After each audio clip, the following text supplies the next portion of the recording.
Oh boy, I can't wait to start making my first ever multiplayer game. Wait, what's that noise? No! Oh well, must be just the wind. As I was saying, this is going to be amazing. So if making a single player game wasn't bad enough, I also decided to make a multiplayer game. But how is making a single player game so much different from making a multiplayer game? Well, let me show you. Okay, that's player 1 and... wait, where's the other? Alright, enough talking to myself. Time to create a new Unity project. But before that... thanks to CodeMonkey, I was able to make a multiplayer tic-tac-toe game. Now, if you look closely, this will look like a draw. At least that's what an absolute amateur would think. Yeah, checkmate, bitch. Okay, now we can actually create our new project and give our players some movement, which of course works the first time. Oh shit.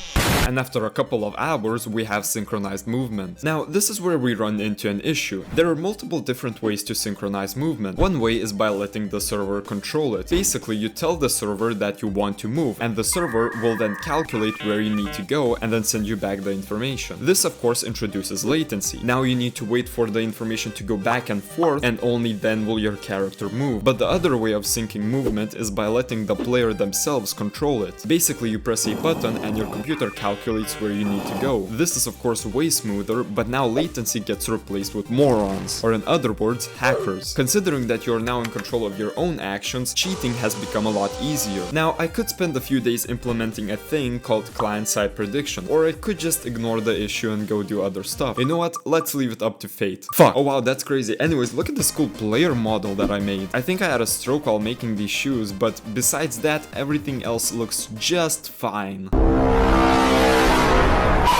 We of course need a name for this guy. Something threatening, something that would strike fear into our enemy's eyes. Fred. Yep, Fred. For animations, we can use a website called Pixabay, which has a ton of free animations. And we can also upload our own model to see what our creation would look like. Jesus Christ. So after doing some plastic surgery, the animation should look perfect. Or not. Big shout out to Gamedev, whose tutorials helped me set up animations. Now let's see if our animations work on the multiplayer side. Motherfucker. I made a sword in Blender and gave it to our player, and he's stabbing himself with it. I made it so when the player is running, he doesn't stab himself anymore, and it only took me 30 minutes! I'd still have 6 other animations to go, son of a... So I fixed the other animations, made some ultra-realistic 4K swinging animations, you know, the usual professional game developer stuff. Now, swinging is cool and all, but we need something to swing at. Hiya! Well, that was anticlimactic. It's okay, I would never do anything to hurt you, Fred.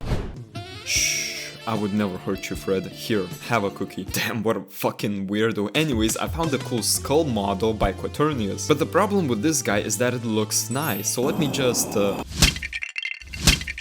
Yep, much better. And now we have a flying little skull that wants to beat the shit out of us. By now you notice that the current scene is just a hexagon. So I downloaded this incredible looking low poly medieval map by VanillaArt. And now Fred can touch some grass, unlike me. While playing around with the map, I've noticed a slight issue. When the player stops moving, he starts to slide a little bit. So after 30 minutes of coding, Fred doesn't slide anymore.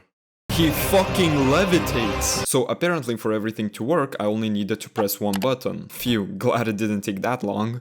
I was really bored, so I decided to make a fence around the house. This is cool and all, but what is the actual gameplay going to look like? I really like tower defense games, but for this game I don't want towers. I want Fred. He will never bow to defeat. No torture can break his will. He'd lay down his life for this house. Wait, Fred, where are you going? So after spending way too much time than I would like to admit, I've implemented melee combat. But only having one enemy is pretty boring, so I also made this cute little robot and I think I'm going to call him Robert. Now, are those things hands or are they apples? Yeah, no, those are bombs.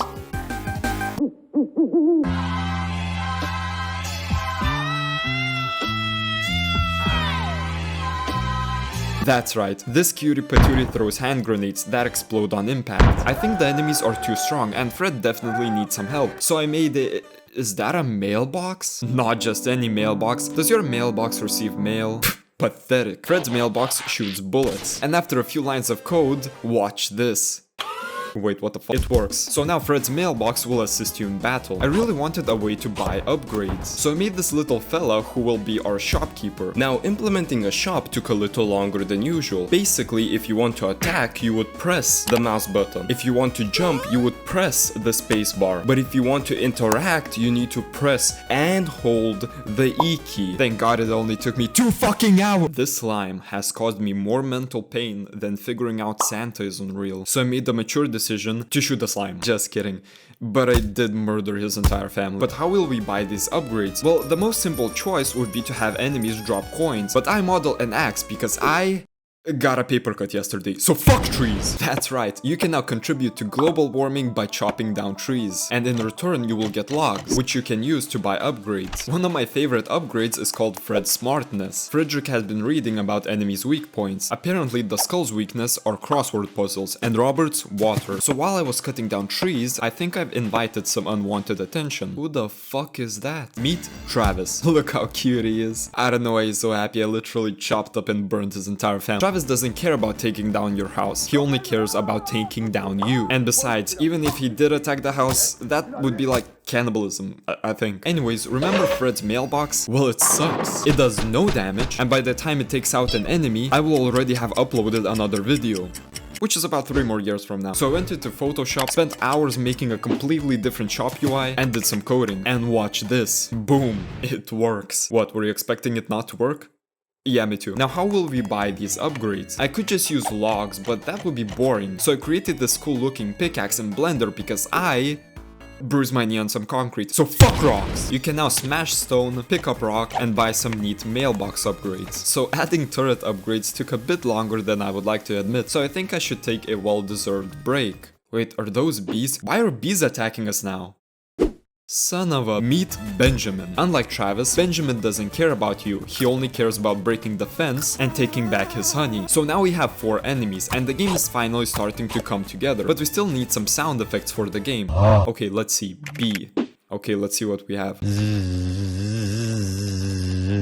I can work with this. Sound effects have been implemented and they sound amazing. Hello everybody, my name is Yep, perfect. We also need some music. But the last time I've tried making my own music, I ended up making ear cancer or something. But this time will be different because I won't be making any music. Instead, we have this wind noise to keep you company. To actually have some gameplay, I've implemented a wave system. Currently, there will only be 10 waves, and in between each wave, there will be a grace period where you can chop trees or mine stone. For more depth, I've added names for each wave. Wave 1, it begins. Wave 5, Travis. Wave 7, bee attack. Wave 10, die motherfucker. I've also implemented some respawn logic, so if you suck, die, then you will be respawned the next round. Oh, and by the way, this video is sponsored by Raid. And that's about it. I don't think I will be releasing this game because I doubt that anybody would play it, and because the entire code base of the game is being held up with straight up duct tape and sheer will to live. But hey, if this video gets 3 likes, I'll add some features and possibly release the game. Like, subscribe, or Fred.